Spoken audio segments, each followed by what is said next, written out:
Сәлеметсіңдер ме менің ақылды оқушыларым? Көңіл күйлерің қалай? Математика сабағын бастаймыз. Видеоны мұқият қарап отырыңдар. Соңындағы тапсырманы орындап маған жібере қой. Бүгінгі сабақтың тақырыбы тең топтармен санау, тең топтарға бөлу деп аталады. Бірінші тапсырма. Суретке қара, әр бумада неше зат бар? Осындай 2, 3, 4, 5 бумада неше зат барын есепте және қосындысын тап дейді. Бұл жерде әр түрлі доптар берілген. Енді осы доптарды бума саны артқанда қалай санауға болатынын түсінейік. Міне балалар, біз мынаны бірінші бумадағы 6 доп деп есептесек, егерде бір бумада 6 доп бар, осындай 2 бумада қанша доп бар дейді. Оны білу үшін бір бумада 6 болса, екінші бумада да 6. Онда біз 6-ға 6-ны қосамыз. Онда тең болады 12. Ал тура осындай 3 бумада қанша доп бар дейді. Соны білу үшін біз тағы да 6-ны қосамыз. Тең болады. Міне 6-ға 6-ны қоссақ 12 болады. 12-ге 6-ны қоссақ 18 болады. Міне балалар, қараңдар, бір бумада 6-дан бар, міне. Мына жерде 6 бар, мына жерде 6 бар, мына жерде 6 бар. Тура осында 2 бумада қанша бар десе, 6-ға 6-ны қосамыз. Ал 3 бумада қанша бар десе, онда 6-ны 3 рет қосамыз. Міне 6-ға 6-ны қоссақ 12, оған 6-ны қоссақ 18 болады екен.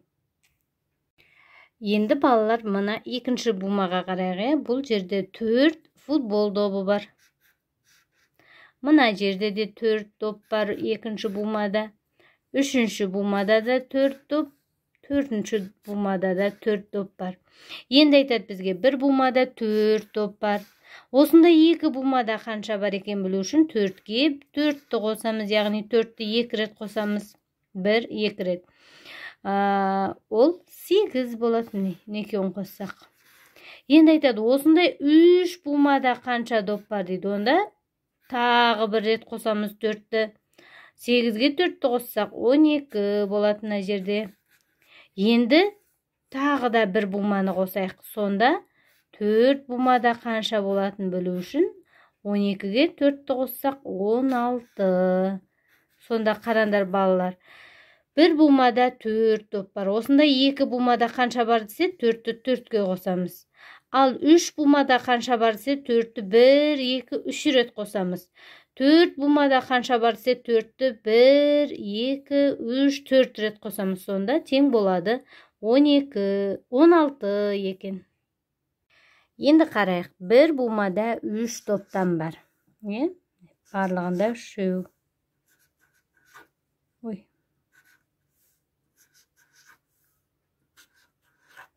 Енді қарайық. Осында 2 бумада қанша бар десе, 3-ті 2 рет қосамыз. Ол тең болады 6. Ал осында 3 бумада қанша бар десе, 3-ті 3 рет қосамыз.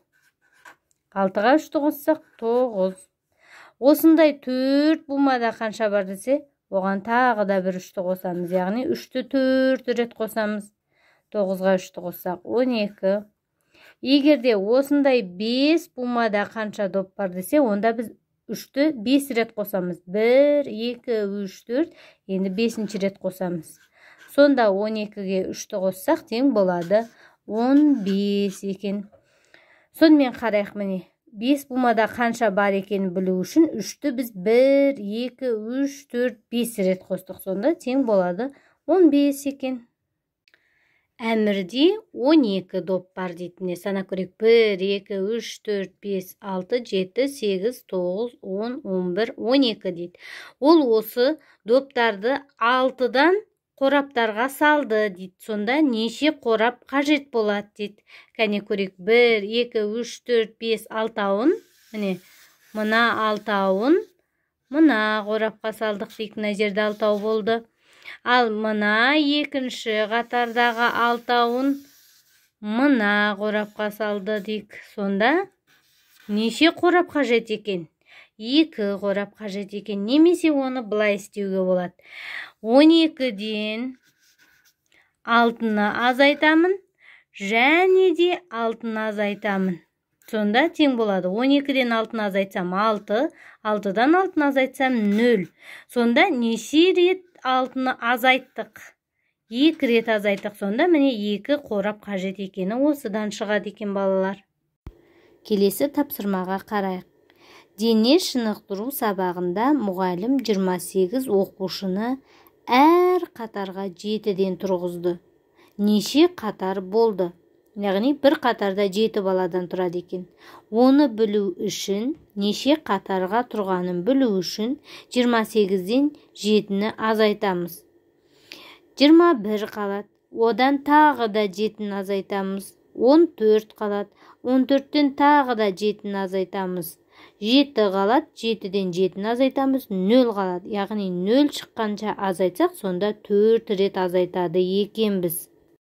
Олай болса, 28 оқушыны әр қатарға 7-ден қоятын болсақ, бізге 4 қатар қажет болады екен. Яғни 28-ден 7-ні 0 шыққанша азайтамыз. Сонда 4 рет азайтады екенбіз. Міне балалар, мына тапсырманы көрейік. 8 қосу 8, қосу 8, қосу 8. Яғни 8 4 рет қосылып тұр. Ол үшін алдымен 8-ге 8-ді қосып аламыз. 16. 16-ға 8-ді қосамыз. 24. 24-ге 8-ді қоссақ 32 екен. Келесі тапсырма 20 қосу 20, қосу 20. Яғни 20 1, 2, 3 рет қосылып тұр. 20-ға 20-ны қосамыз 40, 40-ға 20-ны қоссақ 60 екен. Келесі тапсырма 100 қосу 100, қосу 100, қосу 100. Яғни 1, 2, 3, 4 рет қосылып тұр. Олай болса 100-ге 100-ді қосам 200, 200-ге 100-ді қосам 300, 300-ге 100-ді қосам 400 екен. Мына тапсырмаға назар аударайық. Сырым бел темірге 15 рет тартылды. Ал алмас болса, мына сырымнан 4-еуі кем тартылды. Енді бізден алмас қанша рет тартылды, соны табыңдар дейді. Яғни сырым 15 рет, ал алмас болса осы сырымнан 4-еуі кем жасады. Ол үшін 15-тен 4-ті азайтсақ 11 қалады.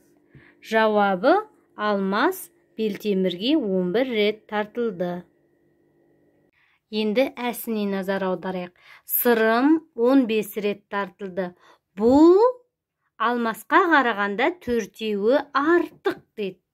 Яғни сырым алмастан 4-еуін артық жасапты. Енді алмас қанша жасады табыңдар дейді. Яғни бұл жерде балалар түсініп алатынымыз, сырымнан артық жасаған жоқ. Сырым керісінше алмастан артық жасап тұр. Олай болса біз 15-тен 4 азайтамыз, сонда 11 қалады. Сонда алмас 11 рет жасаған болады. Өйткені сырым алмастан 4-еуі артық жасап тұр. Міне. Енді Б тапсырмасына қарайық. Сырым 15 рет тартылды, ал алмас осы сырымнан 4-еуі кем тартылды.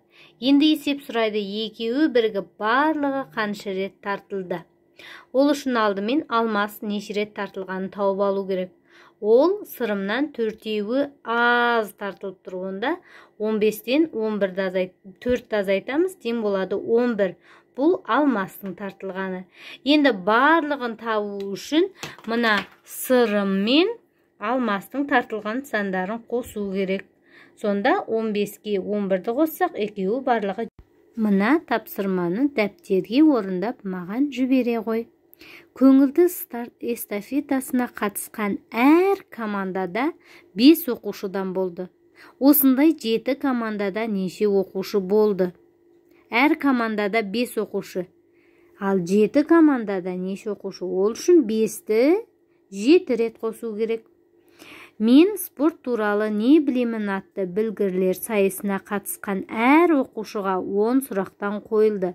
5 оқушы барлығы неше сұраққа жауап берді? 10 сұрақтан 5 рет қойылса, онда 10-ды 5 рет қосамыз. Келесі, спорттық би сайысына қатысушыларының әр қайсысына 2 биден биледі. 6 қатысушы неше би биледі? Онда әр қайсысы 2 биден билесе, 6 қатысушыны білу үшін 2-ні 6 рет қосу керек.